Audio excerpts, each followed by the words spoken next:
Alright guys, welcome to Edutainment for Us. I told you now these days we'll be doing 2 videos or 3, and one of them will focus toward the political realm, of course, because we have some aggressive stuff happening right here. Alright, so welcome once more, and I hope from the title you can see. And I want to begin with something to do with the end of our president in one way or the other, okay? Politically, I mean. So don't go and say, oh, the terrorism law is being used, cybercrime or whatever it is, okay? Now, of course, you've seen a lot of talk around ODM as well. Some people already are shaken that ODM might be having a political death, which is a reality if they are not careful.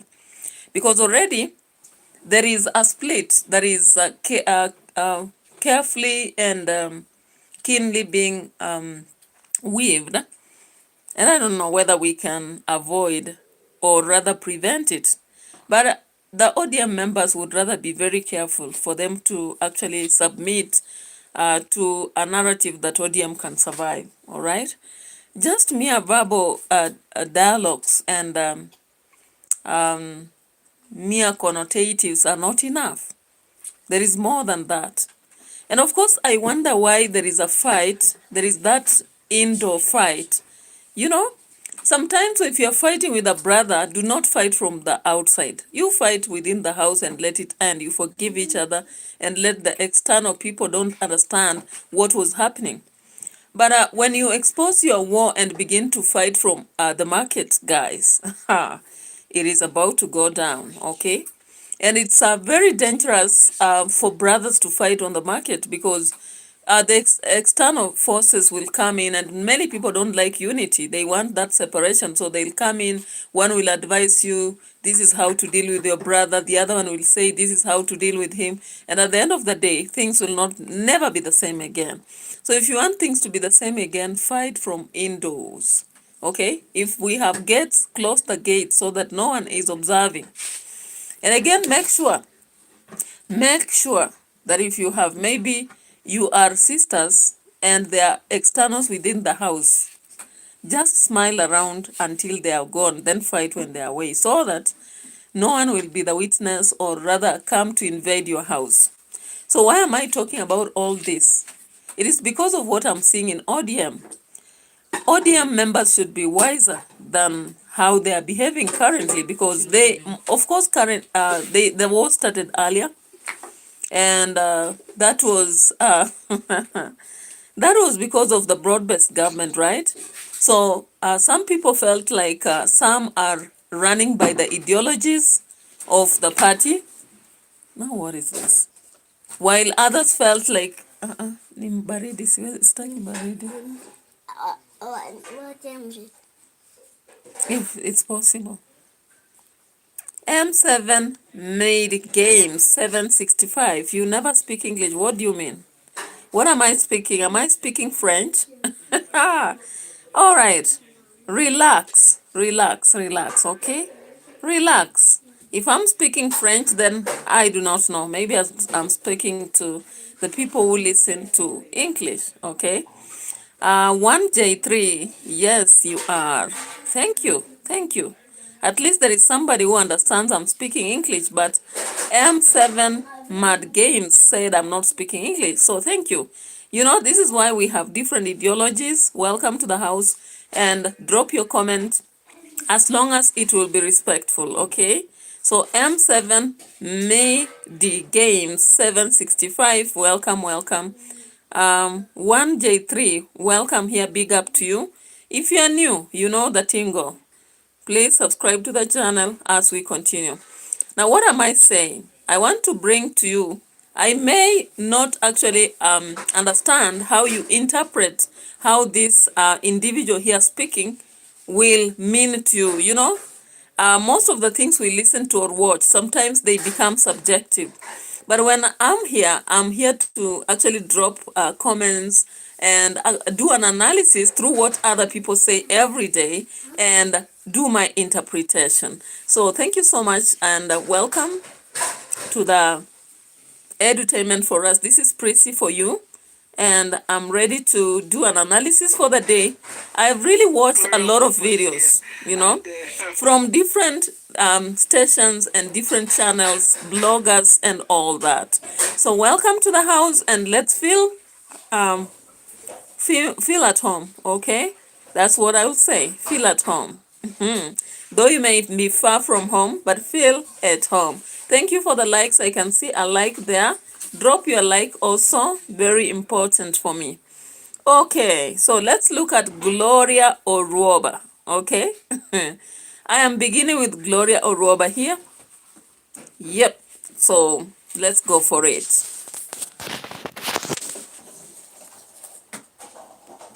We're starting the conversation already at 8 minutes after 9 o'clock. Getting the Mount Kenya community against the Luos and vice versa. Oh, M7 MD Games 765 says I'm sad. Sorry. I can't even remember the exact utterances, but everyone was like, "Oh, I'm Wanjiru." Everyone gave themselves a Kikuyu name. Remember? Yes. Because Kenyans were like, "No, we've seen what you're trying to do there. We've seen that you're trying to create this rift, and we're not buying into that story." And so everyone suddenly gave themselves a Kikuyu name. And I was like, "Yeah, I mean, at least now people are starting to be aware about the manufactured hate." So Governor Kahiga said whatever he said, and that was in bad taste. We should have moved on literally 2-3 hours after he resigned. But there are individuals who would like to see that rift between Luo Nation and the Mount Kenya. And those are the people who kept on pushing the narrative, doing press conferences, doing the most. And you're like, I mean, don't you have anything else to do? I personally felt like the Council of Governors literally were too excited about it. Governor Sakaja. All right. Your 100% original writing could still be flagged in a plagiarism check. That is with paper Gloria power, Oroba for you. Happening. Who can't just... Okay. M7 MD Games, you are bringing a different topic for the day. We are into political discussions. I don't know why you are saying who will be my girlfriend. I don't know who will be it.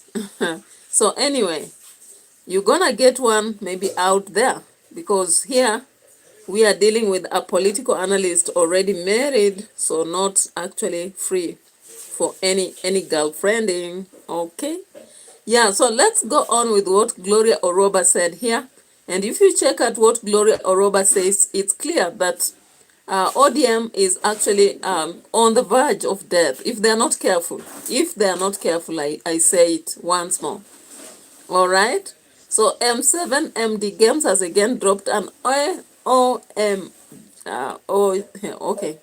Let me save myself from this. As a governor of Nairobi, just work so that Nairobians can see you working and they'll get you re-elected. No. Just hang on to Baba on everything. So I feel like people have used Baba and have literally overburdened him when he was alive, and even in death.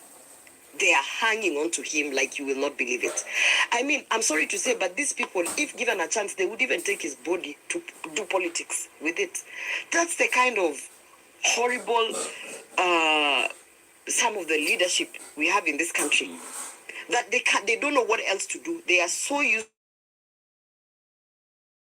that you see, when Governor Kahiga, unfortunately said those utterances, ODM came out with like 7 press conferences. Everybody was at press conference, everyone trying to ride on to that. And I mean, what introductions, just the name of Babu drove the masses crazy, and it's not to say that Babu is a saint. No, for crying out loud, he's not a saint. He has done so many things that I am so against of, but sometimes the people understand that this is the person we trust, and this is the person that we want to follow.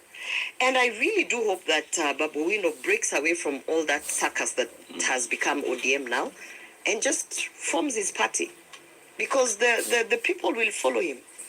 The people are just waiting for him to give direction. They will follow him. Some of these things, no matter how much you want to manufacture them and fix them like a Lego or whatever, when God has given you favor, things just fall in place. And My goodness, did you hear that? So Gloria Oroba actually came to Spice Live today, and what she dropped was a hot potato. So the tomatoes in the house, what did she say? She said that regardless of what most members of ODM are actually weaving, a narrative against Babu. Babu has the favor. And when you have the favor, okay, goodbye M7, MD Game 765. Thank you for being here for your moment. All right, so Gloria Robert is saying that all the tantrums that most ODM members are dropping will not go here or there. And even though Babu Owino might not be a saint, he has the favor. And that is why when he was in Nairobi, we saw a lot of jubilation for him. We saw a lot of people celebrating him, all right? He did not call upon them to do so. You know, people will create narratives and propaganda, as it is always in Kenya. People will try to say that he was announcing himself, declaring himself the kingpin. No. From what I understand or where I stand, I think Babu has actually won the hearts of the Gen Z. From all the time he has been standing with people in courts, he's the only one that has actually even had to stand when Ojwang was killed in a very controversial situation in the Nairobi police station. So I don't see how people would come up with a narrative to twist our minds. We are not foolish, are we? Kenyans are clever and intelligent than how we used to be those times. And regardless of the backlash against some things such as blogging, YouTube, whatever it is, I think Babu Owino stands or wins the hearts of the young people because he speaks what they want to hear. You know, sometimes there is a narrative young people want to hear, but there are those conservative individuals who will always prevent and try to stop them from that, okay? So when you look at this narrative that Gloria Oroba is trying to sell, it's not only her who feels that way, okay? If you look at how people received Babu Owino in Kisumu, you'll be surprised. And I did a video on that. I think you can go back to my videos, check and do a thorough analysis through what I showed you. When you look at how Babu Owino was received in Kisumu, regardless of the timing, he came late to that burial meeting.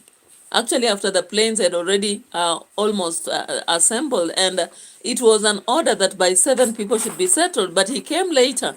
And people had to make sure that they escort him all through Kondele up to the field where the ceremony was being conducted, the viewing of the body. And they carried him into the stadium. So when you look at such things, I don't know why people are actually rejecting Babu. Some of them, especially those who feel like they're orphaned more than the rest. The likes of Kasmuel, the likes of Wanga, the likes of Gaucho, the likes of, I don't know, several of them. And it would be so bad that ODM members, some of them feel like they should alienate Babu and actually create a way in which he look like he's not the best. Because after all, we don't have the best, but he's better than some people. Okay? When you look at how he has defended a lot of people, like those who are even judged wrongly on terrorism grounds, and so many others, you realize that he really stands ground than many of the people who are standing neck high and tall to talk about some matters of democracy in this country. In fact, if I may say the truth, most of the people who are feeling like orphans, they are not ready to actually stand with democracy. The same ideologies that Baba stood for, they are not supporting them. All they are doing is to hang on the fact that they got to broad-based government and therefore they must remain there. So what they are doing is to present themselves selfishly and seek for themselves and their family. That is why they are preaching and shouting so that the UDA and RUTO personally sees that they are worth it. Okay? And if you listen to Honorable Otiende Amolo, I actually see that you understand, he said, Raila left no roadmap beyond 2027. Okay? So it's upon the members of ODM to come together and make a roadmap, not to hang on whatever was there and try to talk about it. Now let's listen to Babu Owino somewhere. He was being interviewed on Radio Citizen. I think the radio stations and TV stations and even bloggers and YouTubers sometimes get interested in the people who are being backlashed and call upon them. So one of the people was called upon by Radio Citizen was Babu Owino. Let's just listen to what he says right here. Okay.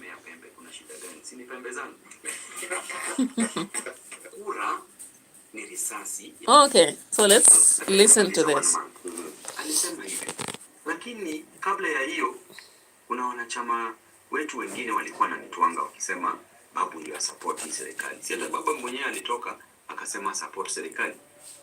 I support once. Ulisikia juzi one month pale tukiwa tukisema ODM haijaamua ni nani ataunga mkono. So which means that baba pesa zingine anaona kwamba labda huyu Babu na Sifuna wako right.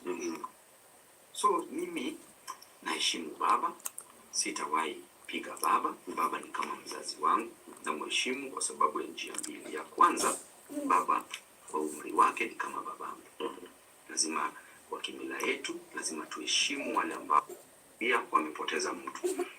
Nikawaamsha wakaniambia mama yetu ana bleed na daktari amekataa kumsaidia, lazima alipe 1500. So nikasema hata juu ya 1500 mtu anaweza poteza maisha. Nilitoa 15,000 nikawapatia. Kaambia hii mlipe hii, in case mtakuwa na bill unaweza nunua dawa ama mclear hiyo bill. Hapo ndio matibabu ilianza. Sasa tumeweka Mama Lucy pale, tumeweka Mbagathi pale. Hospitali inakaa nzuri sana. Lakini ukiingia ndani kuna maovu yanatendeka. Kwa nini? Kwa sababu ya uongozi usiofaa. Kiongozi lewa zaidi. Jambo la pili, niliulizwa kama na Kiplagat kama naheshimu Ruto. Ruto ni kiongozi, ndiye rais. Mimi ninaheshimu viongozi wote. Mimi napiga yale matendo ambayo haifurahishi wananchi, kama ukosefu wa kazi, kama gharama maisha ikiwa juu, ushuru ikiwa juu, SHA kama kuna corruption, mambo ya elimu kama haifanyi kazi, CBC haja ya kupiga kijana mwenzangu kwa sababu ya kiti tu. But kama anafanya kazi ni sawa, lakini hafanyi kazi. Watu hawajui kura inachukuliwa wapi. Kwa sababu IBC pia intentionally wanapiga hii mambo ya registration ya kura, kwa sababu hao majenzi wakiregister sana ndio maana utasikia ile mambo ya one term na nini. Sasa tasi ya mabadiliko. Chukua kura yako ubadilishe maisha yako. All right, guys, I think you've heard about you've heard what Babu is saying here, and I want us to maybe play from the beginning. I don't know whether it will allow me to. Maybe possibly I should go back and restart. Okay. Naheshimu Ruto. Ruto ni kwa kura yako ubadilishe maisha yako.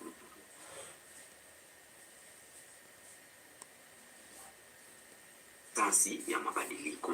Chukua kura yako ubadilishe maisha yako. Kuna kikao cha ODM Mombasa, manake ni utawaje wanabiashara kila saa unaona mtu wakani. All right. So Babu had to come out and say that even if he has grown horns, it is his horns, and therefore he owns them and he will not stop having them. All right. As a brilliant leader, he actually focuses on thinking about the people. According to him, what is necessary is ideologies, not just blindly following what the current orphans, most of them in ODM, are thinking about.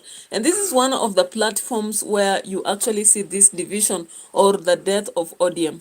Now you can see a lot of people are suggesting to Babu and Sifuna to form their own party. And from the thought of many people, once they form that party, they'll automatically have people following them because they have the favor. Anyway, apart from that, I want us to look at something here.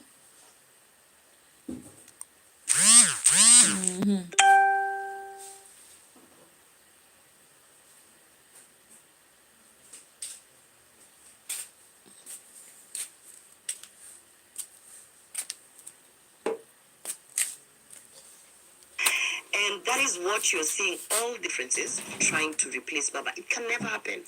You are not going to replace him. You know, you are not, I'm sorry to say, I do not like fighting women, especially in politics and in leadership, because I know how difficult it is to get there.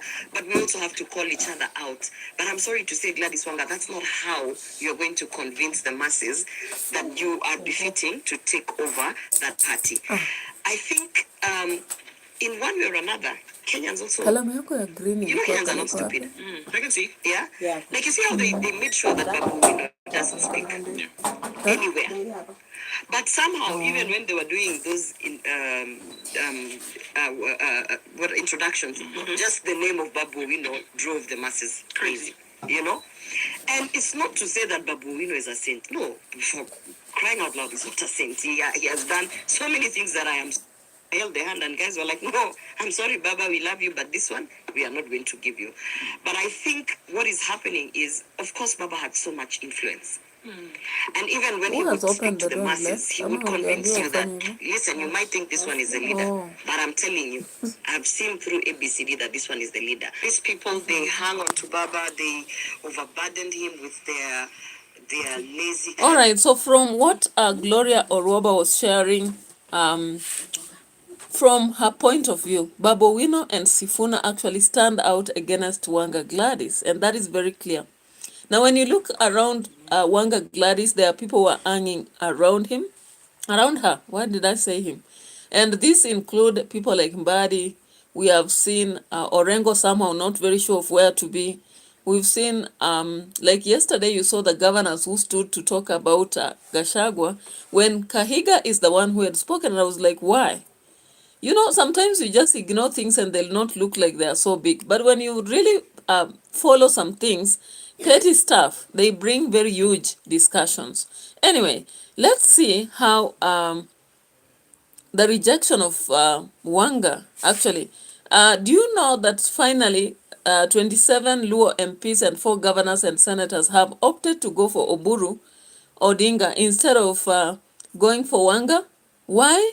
Because they feel like Wanga is not bringing anything on board. One thing, Wanga came up to attack Gashagwa, making him even look like he's famous when she was just supposed to actually address Kahiga as Kahiga. Because you cannot stand currently in a nation and begin to address one individual as messed by now giving a cloud or a whole, blanketing one person against a whole tribe.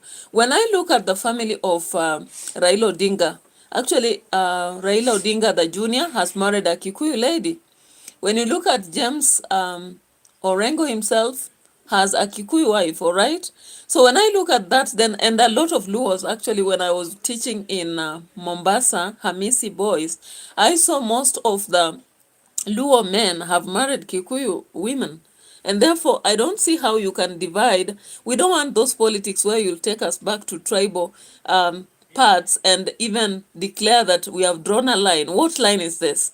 You know, you cannot draw a line in Kenya of one tribe against another. We are lucky in Kenya, we have so many tribes, and therefore, how I wish leaders would be wise enough not to actually incline themselves to talk about tribes, because when you do that and we have 47 tribes, which one will you mention and which one will you leave? You know? And if we really are people who are saying we are fighting against tribalism, I don't see how you can say we are drawing a line between Gashagwa and you associate Kahiga with Gashagwa, and then now you say with all the allies, then we draw a line. Which line? Because politically speaking, if you try to sell such a narrative, it becomes a dangerous one. And now if you people watched, there is an individual who was talking about the recruitment of the police. They should actually give empowerment to the Luos, give them the tools that will allow them to actually shoot any Kikuyu. And I was like, what is this? What are we going to as a nation? In the current times, really? I have business partners actually who are Kikuyus, and they do very well. They are very good in business. I have also had friends among the Luo people, and they are very good actually in socializing. And most of them, of course, they make your life very interesting at some point, flowering it. I have had friends from Ukambaland, Kambani, and they are very good people because they really stand with you even during times of trouble. I have had Kisii friends, and they bring around the matoke, and they'll be so honest at work. Like I've had even a house worker who was from Kisii community, and she was quite good. I've interacted with people from the coast, and they are very friendly. They'll make you feel so good, interact with you. I've interacted with people from Garissa, and I'm telling you, these people, if they love you, they'll bring you even milk from the ngamia. You'll get camel milk from them. You will have the best moments. They'll show around you. They'll even want to teach you their language so fast. I've had friends from Korea, and they really make life so interesting. I've had friends from Muranga and Meru and Nyeri, the Meru people, the Embu people. And there is all that. When I go to Nairobi, for example, I don't spend in a hotel. I have friends right there from different communities. It's just about me to decide where to go. I do a phone call and go there. And I have business partners from different communities too. I've even bought some pieces of land in different communities. So when people come around and start to sell the narrative of tribalism, that is one thing that really I don't like. I don't like, because you are taking us back to, I don't know, Stone Age period. Because currently, if you meet a Luya or a Kikuyu, would you know who a Luya or a Kikuyu is until they reveal themselves? You wouldn't know. Especially if somebody has perfected in English or Kiswahili, you wouldn't actually know where they come from. Especially if you're not interested in their surname. And what is the difference amongst them? It's only culture. But if we stay, all of us, for example, in Nairobi, and just mingle and go through schooling up to the end, there is no difference between me and you and the other and the other. So WANGA actually is going down. She is going down. And let's just check on this video to see whether we agree. And the fact that all the 24 Luo MPs, 4 governors and senators, and MCS endorsed Oburu Odinga and not WANGA, it speaks volumes, right? It speaks volumes. So let's start with the 70 ODM MPs who rejected GLADYS WANGA first. And after that, we can proceed. Simple, convenient, flexible, and eco-friendly. Well, leaders. And I want you to listen to GLADYS WANGA here and tell me whether she really deserves to be the leader of ODM. Never. Don't step in Bondo. Really? Don't step in Bondo. As your statements are not very friendly to us as ODM. Of Raila Amolo Odinga. Expect you being endorsed and being the party leader or kingpin.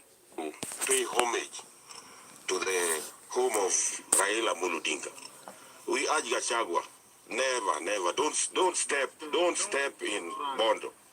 Don't step in Bondo. As your statements are not very friendly to us as ODM. Of Raila Amolo Odinga. And we know that there is politicians like Kahiga who in the life of Raila Amolo Odinga have used him as a bogeyman to scale their own political heights there. But it is shocking that they continue to make Raila a bogeyman in his death. And what I know is that Kahiga does not speak for himself. Kahiga is the spokesperson of Rigathi Gachagua. Yeah.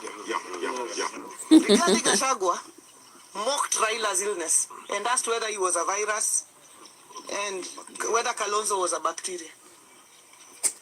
To date, Rigathi Gachagua is yet to mourn Raila Odinga. Raila Odinga, who braved political tensions to go and mourn his brother, the late RUTO Gachagua.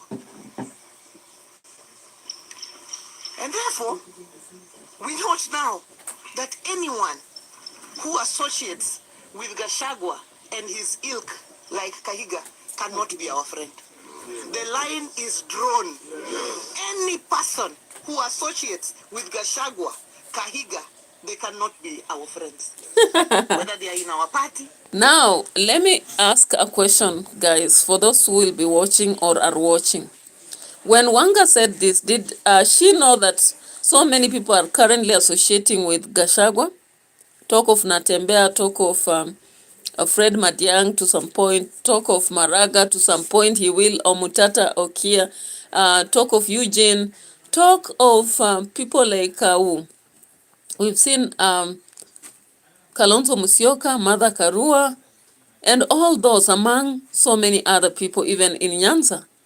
So when they came around parading and saying this, I did not understand. If we talk about people who have mocked illnesses or even sickness in Kenya, I actually can count a number of them.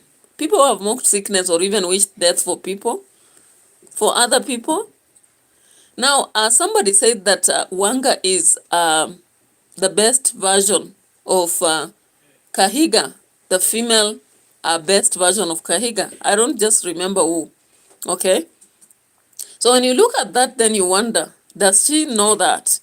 Because whatever she's saying is equally tribal or rather discriminative, just like what maybe Kahiga said. And why would she begin mentioning Gachagua when we have heard that she clearly had a plan to attack Gachagua? And of course, there is a plan that has been drawn here. We'll be going to it later. But the reason why Gachagua never attended that funeral, they know.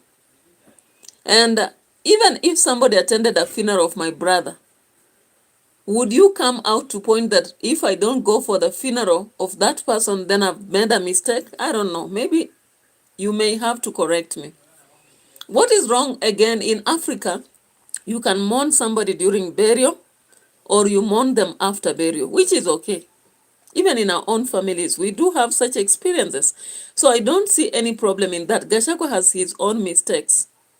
And of course, all those that even led to his impeachment. But does this make Wanga good when she stands out to declare that she has drawn a line between herself and the rest of those who are standing behind her and Gachagua? I don't know. Now let's look into this. Let's look into this.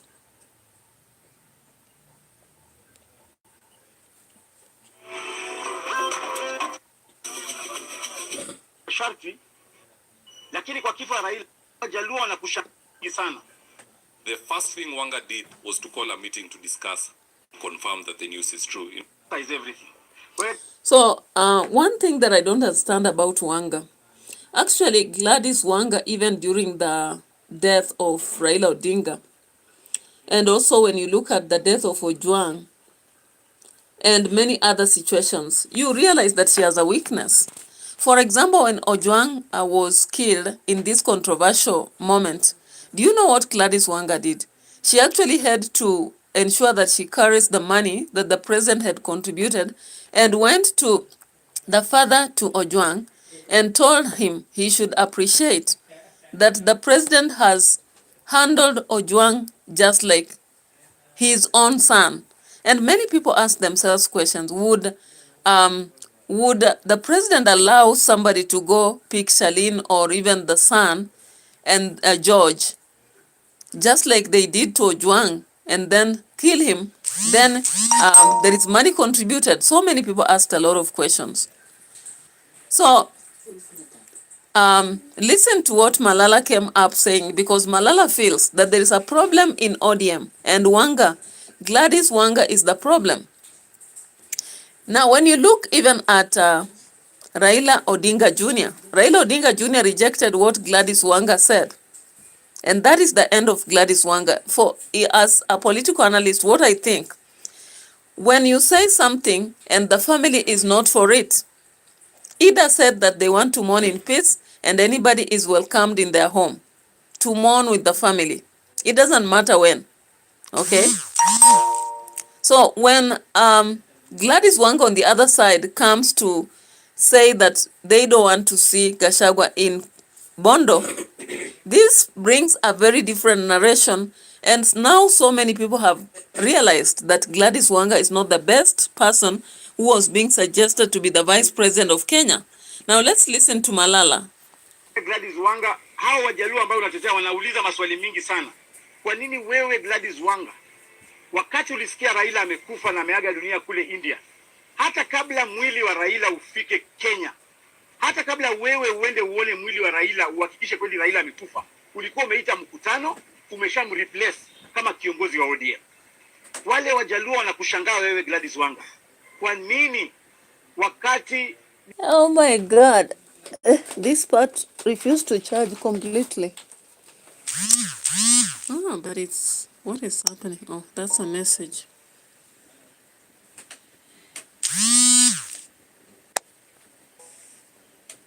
No, it's charging, imagine. But charging while living. Inaachilia.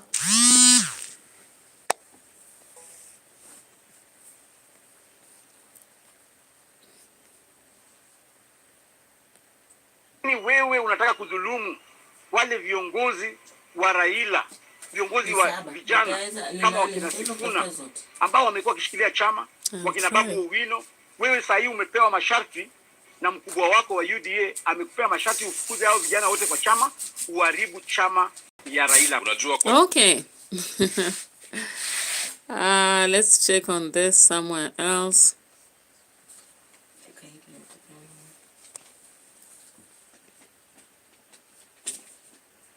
Yeah, so of course, when you check into what Malala is saying, there is some truth in it, okay? Even though Malala is UDA, he's actually overseeing what is happening in ODM. Gladys Wanga is taking the bull by its horns and trying to make sure that he shakes Sifuna, he shakes Babu, he shakes everybody. Now, it's very wrong for him to have attacked Gachagua because Gachagua has not spoken. He has not spoken. In fact, what Wanga has done, he has now allowed people to come around and say why Gachagua did not attend the burial. One of them is Herman Manyora. I've again seen, Atieno, did he speak about it? But we've seen a lot of people coming out with theories why he never attended. So he has not spoken, but people are defending him. And looking at the family and considering that the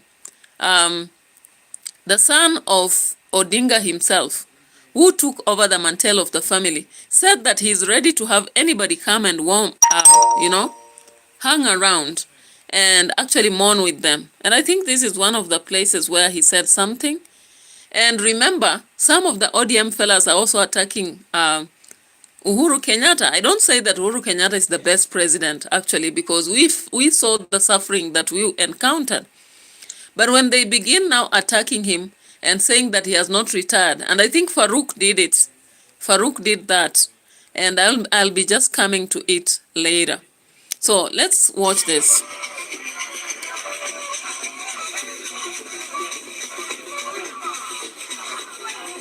So as of right now, if Inga Jr. responded by saying anyone can come and visit Raila and pray for the family in Bondo. All right. We don't want to see Gachagua and anyone who is his friend to visit Baba's grave. Senior says anyone can come and visit Raila and pray for the family in Bondo. Now, this is one of the undoing that Gladys Wanga has done. You don't speak for a family when they can speak for themselves. And if you remember quite well, Ida, during the funeral, clearly said that she does not want any issues. She does not have permanent enemies of the husband. She does not also believe in the art of unforgiveness. She does not believe in enmity. And if indeed she can live in that, save for whatever Fidel's wife did, I don't know. I don't want to talk about it. You can actually understand this. Now, let's listen to another thing here. Kwa sababu hao watu wengine hakuna mtu anatoa maoni sasa tusikie. Hao viongozi wote wa Nyanza. Hakuna. Hakuna. That is so bad. Very thankful amechukua mtoto wako kama yake. Can president go and kill Charlene Ruto? Can president summon DCI waende waue Charlene Ruto? So that was very shameful of the political elite, and we are not safe. We are not safe in this country as young people. Now, so long story short, if there is... All right, so that is an analysis I borrowed from David Wafula. Of course, you can hear that clearly. And I want you to just understand one thing. Gladys Wanga is killing herself politically. Because if people are actually now seeing her as a problem, you can imagine what will happen. Slowly by slowly, she will be dropped out of ODM, or she will lose meaning. And also, I don't think Ruto is that foolish to actually hold on to him and to her if people are not supporting her. Okay? Let's just check on something else I had also seen.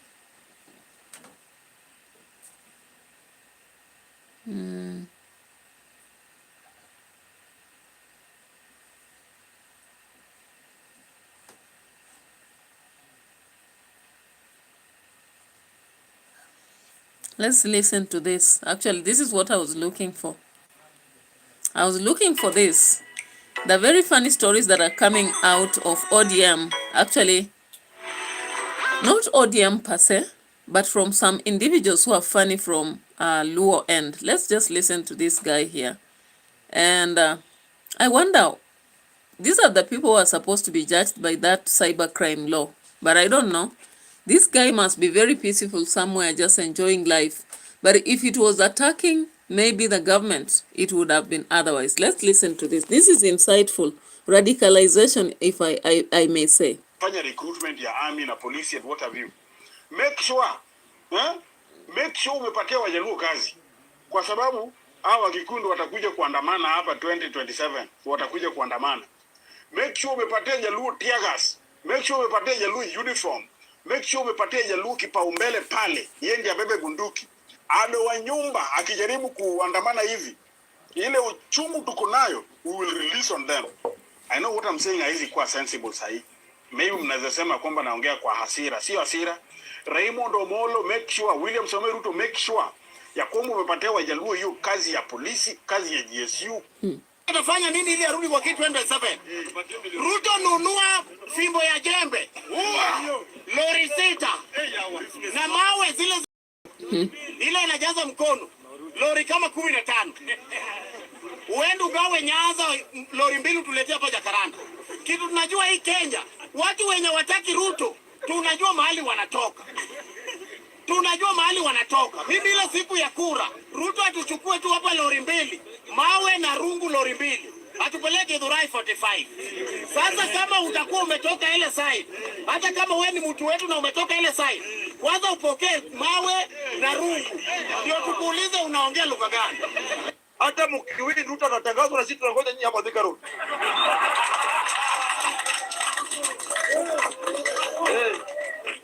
Ama namna gani? Kama nyinyi kweli, kama nyinyi ni watoto wa Maumau 2027, Ruto atangazwa na hiyo kura yenu, na sisi Waluya, Wajaluo na Wakenya tutangoja nyinyi hapa Thika Road. Mfuke hiyo. Can you imagine? This is radicalization, okay? What I can see is radicalization, and I can actually foresee the situation where ODM may be going down, because such sentiments are closely related to ODM. That is what many people think. And at the end of the day, anybody who wants a peaceful nation will actually opt out, okay?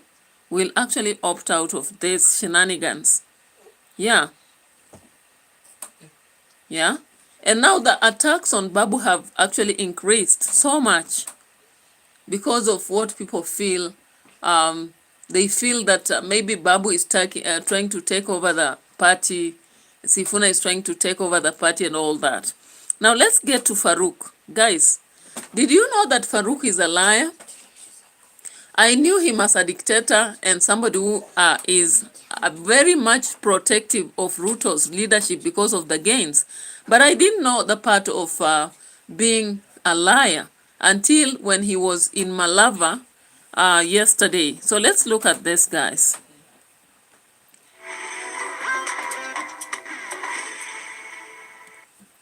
Wako hapa ni kama sisi. Acha niwaulize, Uhuru Kenyatta si mnasema ameenda retire?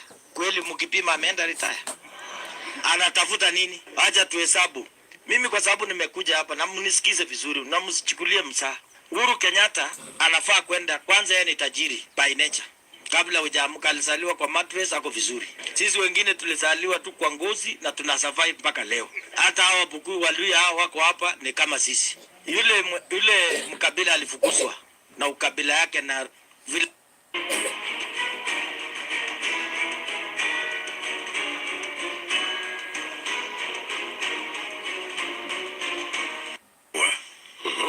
and whatever went on that morning, I never said anything that would implicate me or would get me to the corridors of justice. But Martha Karua sued us, and we paid her 21 million.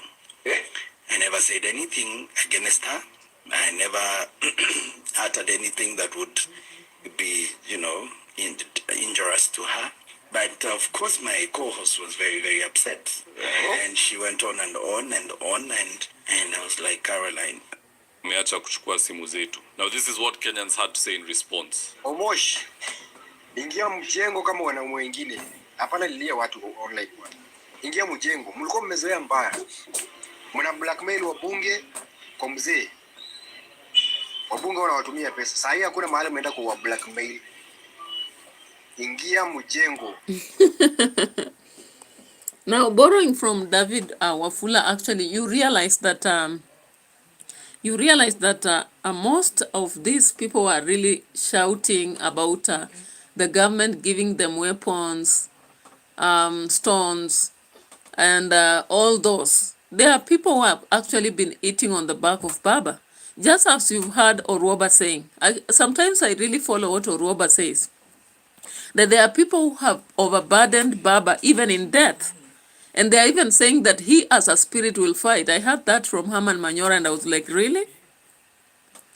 Now you see people like Omosh and these Jagaranda people who speak so big, but they don't act. They don't even reason. How can you think about post-election and the fact that people will fight? I've lived in Githurai 44. I have had a lot of relatives living in Githurai 45. How dare you say that people should be taken there to beat individuals? How? When you go to Githurai, I even have people from Kakamega who have bought land near Kenyatta University and they have built their homes. So how can you take this country back to those kind of discussions of people in certain areas are this tribe? Now, looking at what people are actually doing here, the simple thing they are doing is to kill. They are killing politically ODM, WANGA, and RUTO. That's what I can say. Anyway, let's see this.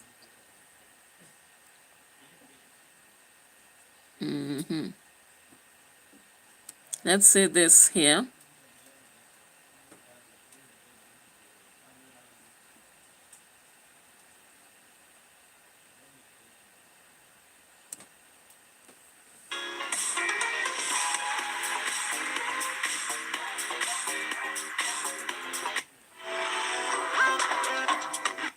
Asked the Lord, what is this? And the Lord told me, is a spirit of rejection that the enemy is putting on him, so that after this burial, he's going to experience rejection, attacks, to a level that you will feel like resigning.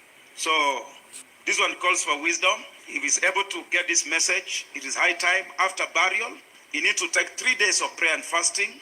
We know he's a man who is born again, a man born of the Spirit. He should take.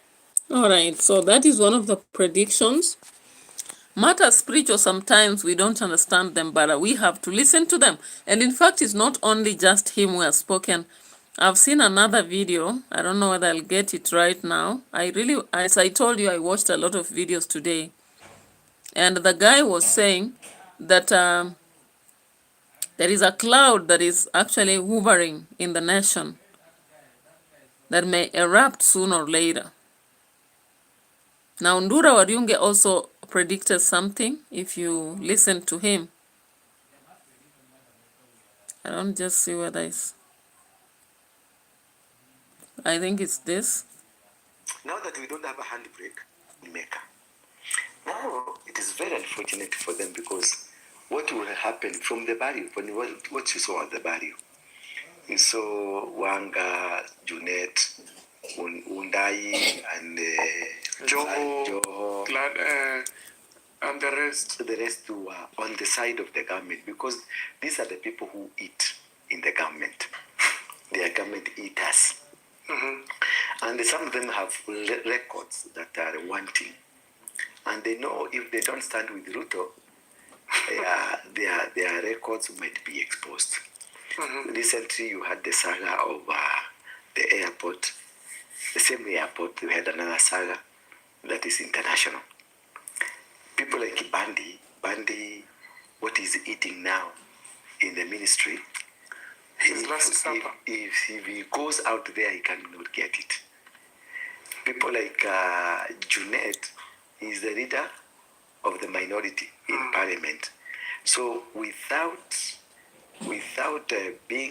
having a system that can be able to feed him, he is not going to make it, because he was using Baba as a conduit to make money.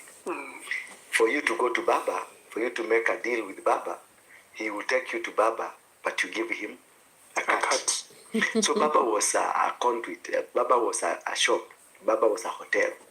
So using the name of Baba, you get money.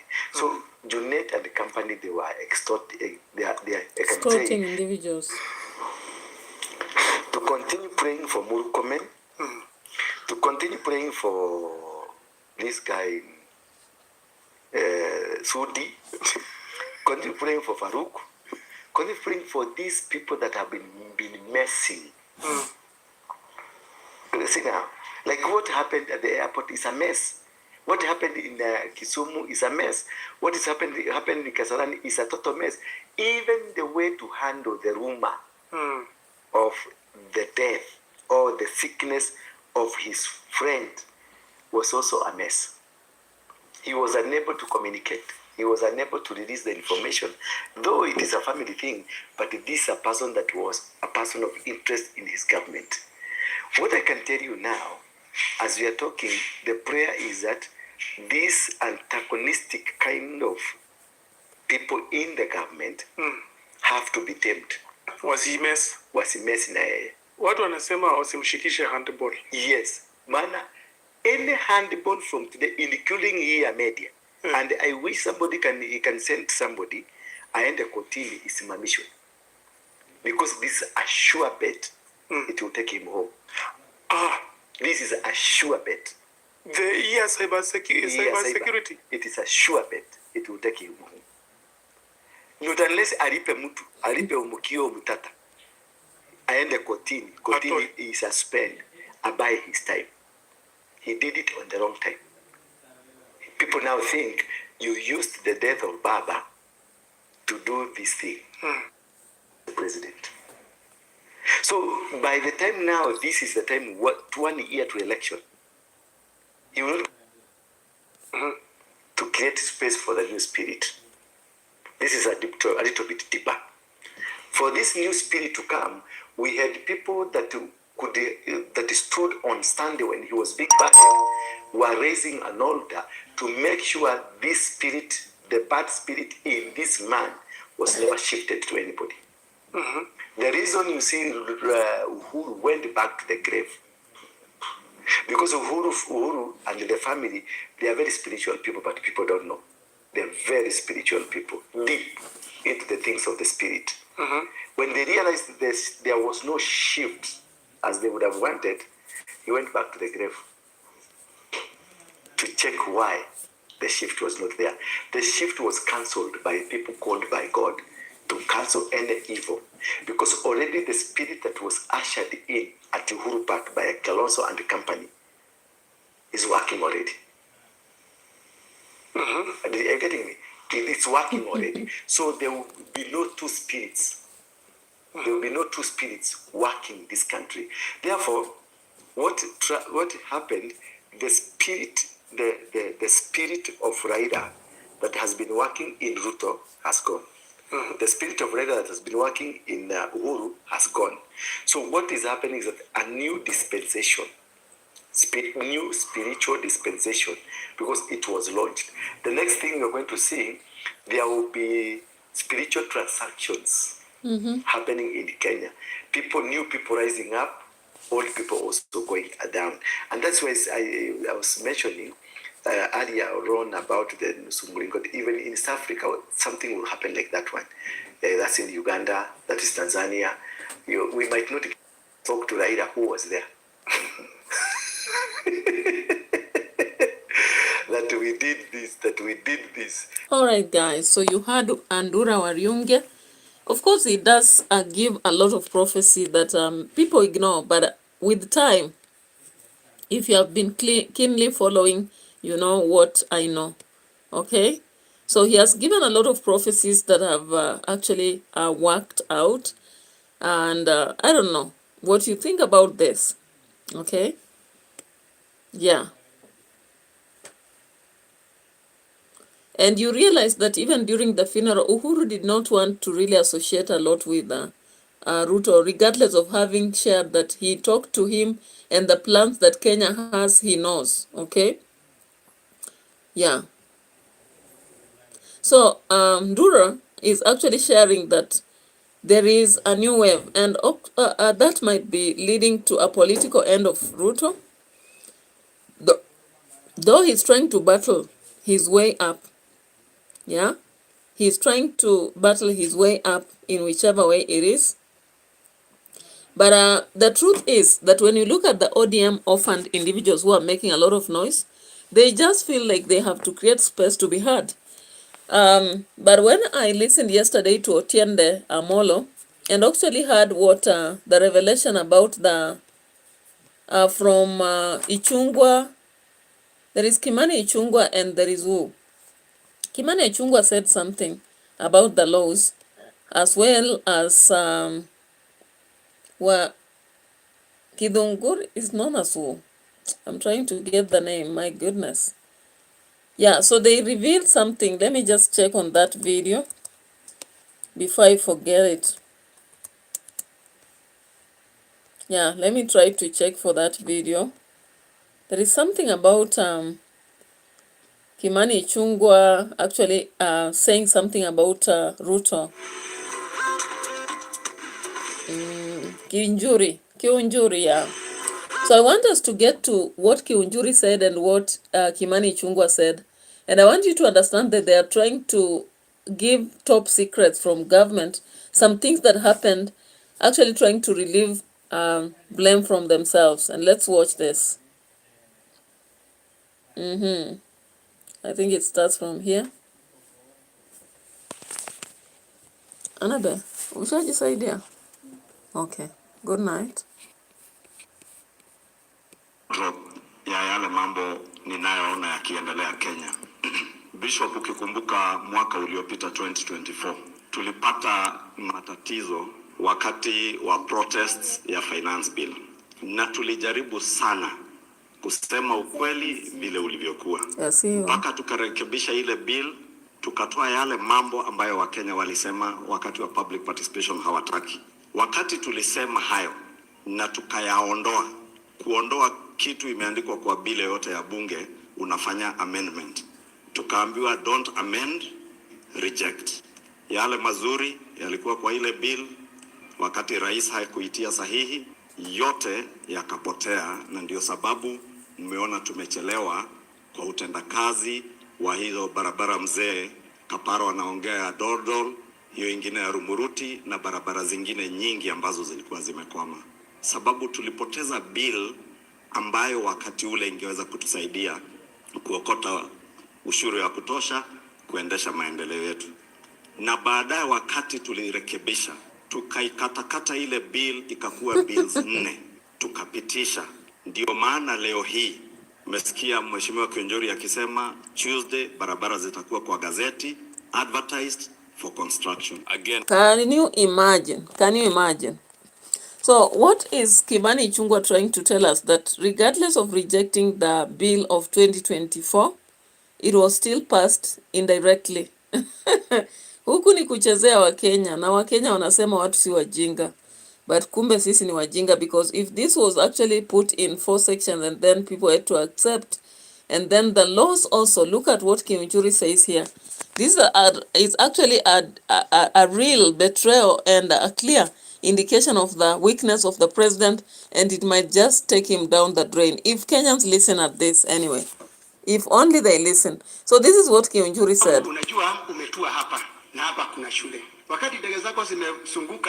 Now remember, what is Kiunjuri talking about? Kiunjuri is talking about the fact that there was a school that was destroyed when RUTO's plane landed in one of the places in his in Laikipia. So he actually was more of lecturing him about being keen and had to demand that that school should be renovated. And this is an actual act to prove that the president and his people are incompetent. But let's look at this and listen again.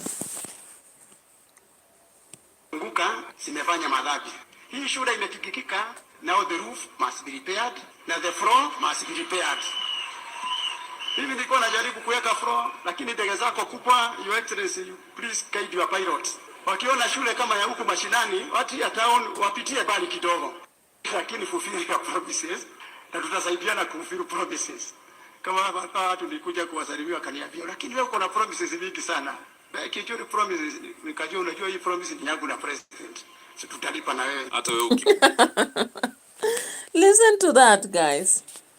So Kiunjuri actually directly was trying to prove that the president is a liar. He gives a lot of promises, but he does not fulfill them. He was also trying to prove that the people who actually walk around the president are reckless. And this was a very aggressive statement, if you may ask me, because it was directly trying to pinpoint the weakness of RUTO as a president. And remember, Farouk has been actually taken to court by Martha Karua for having said that Martha Karua was not in the funeral of Raila Odinga. And this, I don't know why Farouk had to lie when he was at Malava, indicating that Martha Karua, regardless of having been the vice president, being taken as the running mate of Raila Odinga, she never cared to come for the funeral. He even mentioned that Ruto, Uhuru Kenyatta, was only there for political purposes. Now, such statements are very egregious, and I think that's why currently Martha Karua decided to take him to court. And who knows, you've just seen someone who was sworn, or rather sued by Martha Karua and had to pay a lot of money. Martha Karua is a very keen woman on law, and she is connected also. So you can never know what he actually touched the wrong person.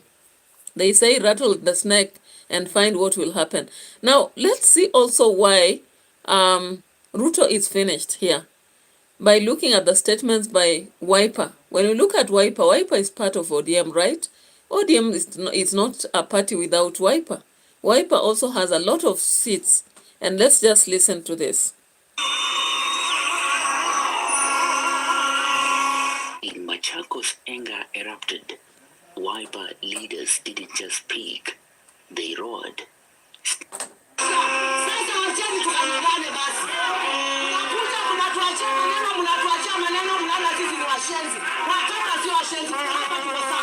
It began during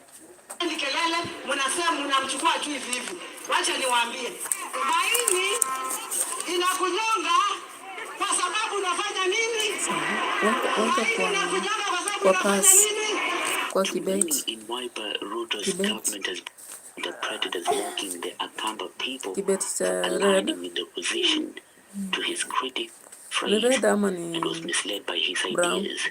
You can't say that Kambas are people of Bomwe na Vetwe. Munyaka said, we are people who fear God. Ati Wakamba ni watu wa Bomwe na Vetwe. Mimi leo kwa sababu unajua hiyo neno wewe hukujua. Uliambiwa na mheshimiwa Kawaya akakwambia waambie Wakamba pombe na veto na ije atetwenjanyendu. Mimi nataka nikwambie maana ya pombe na veto. Unataka nimwambie Ruto? Pombe na veto inamaanisha sisi Wakamba tumeamua wewe ni one term. Hiyo ndio maana ya hiyo. Sisi Wakamba tunaogopa Mungu sana. Na sisi si wafisadi. Munyaka did this liberate. The message was clear. Serikali yani ya Kenya kwanza ni ya corruption. Machakos Deputy Governor Francis Mwangangi echoed the same frustration. Yeye ni mtu si wa corruption. Tunaona serikali yani ya Kenya kwanza ni ya corruption. Machakos Deputy Governor Francis Mwangangi echoed the same. November 27th isn't just a message that Ukambani, but one thing is clear. The political map of 2027 is already shifting and into a national headline. It was All right, guys. So, of course, having heard what was following the Kitui moments of Heroes Day, and as well as looking at the statements of Vinyandeti, the governor there, and many other leaders saying that Ruto actually disrespected them, showing that they are a nation that is always ready to sit on the opposition and not gain from the government. Now, looking at this, what is your judgment? What do you think? Okay, what do you think? Now, I'm looking at also another thing that makes me think that ODM is lost. Why would they have ferried delegates only to come and reject Oburu? That is one thing I can't understand. And at the same time, we can see people like Joe are still attacking Sifuna. Okay? And let's look at this.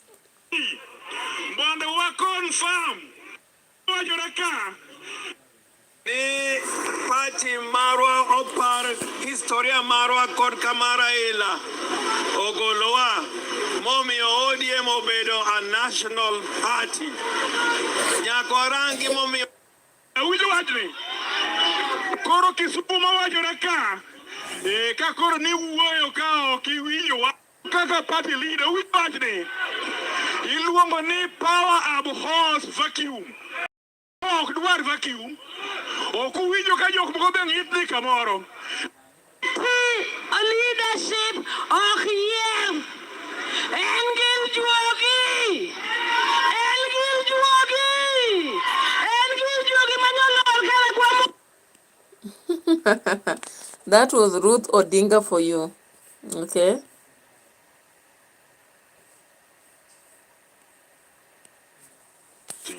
My wings will fall off. They are my wings. Let them fall off if they will. But I will move at the speed that I'm moving with. Edwin Sifuna's time in ODM is officially over. Replacements are already identified, vetted, confirmed, and ready to take over. The November smells like Gachagua. 2027 hatuelezani mambo ya sera. Hata sisi vile wewe ulikuja ukisema hasla, sisi tunakuja tukiimba tu one time. Coming reshuffle. If that's true, then that means that Sifuna has basically ODM will die.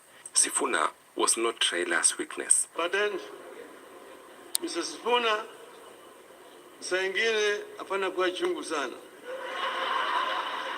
He was Raila's last gift to the party. But now Raila is gone. DM a national party. Because of late, if you look at their decisions, it's really looking like the right, not as a reward. They don't want Kenya their way out. Now that he is gone, there are many people who are not happy with that handshake within ODM. We saw it, the likes of Sifuna, Babu Owino. There are many people like, you know what, may God rest his soul in peace. But, you know, it's a relief that we can now get out of this arrangement. Welcome, lady. All right, guys. So you've heard that. So there are people who want to actually walk out of ODM. They appreciate the presence of Raila Odinga in the party and having appointed them. But at the rate at which they are being driven, they feel like they should be forming their own parties. And possibly one of the people is Sifuna and actually Babu Owino. That's what I feel. That before we know it, these people might be creating their own parties. Let's just look at this. And that is what you're seeing, all these people running up and down doing press conferences, trying to replace Baba. It can never happen. You are not going to replace him. You know, you are not, I'm sorry to say, I do not like fighting.